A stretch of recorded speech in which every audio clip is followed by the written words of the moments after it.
中山港口上城世紀公園嘅屋苑啦，今日嘅話呢，我 Lisa 嘅話呢，介紹一套一房一廳帶埋真裝修嘅，總價30萬就可以啦，就喺我哋嘅直通巴士嘅樓上咋。哇，呢度嘅話呢，真係非常之方便嘅。咁對面嘅話呢，就係萬運匯嚟嘅。咁食飯行街啦，咁翻香港來回嘅話呢，都係非常之方便嘅。呢個屋苑嘅話呢，係19年嘅話呢，已經係起好咗。依家嘅話呢，就嚟到屋苑嘅現場啦。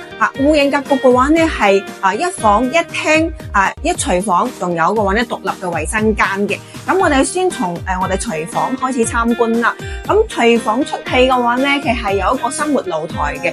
咁熱水爐啦，同洗衣機啦，呢啲嘅話呢，都係通嘅話呢，都係有晒噶啦。咁煤氣爐嘅話呢，都係有嘅。咁我哋呢度嘅話呢，係屬於一個入戶花園啦。咁一啲鞋櫃啊，咁雪櫃啊，呢啲嘅話呢，即係都係業主嘅話呢，送埋俾你噶。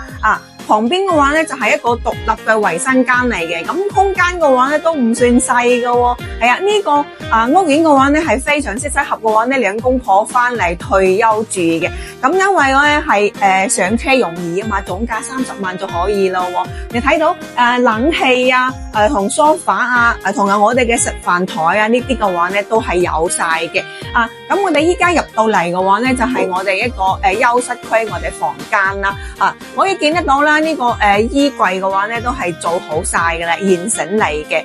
呢間房嘅話咧，都唔算細嘅，都係放咗1.8米床嘅。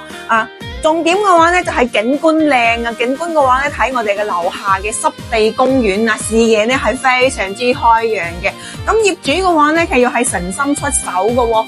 咁上車又容易啦。咁總價嘅話咧又低喎。咁有興趣嘅朋友仔嘅話咧，歡迎嚟實地睇樓啦。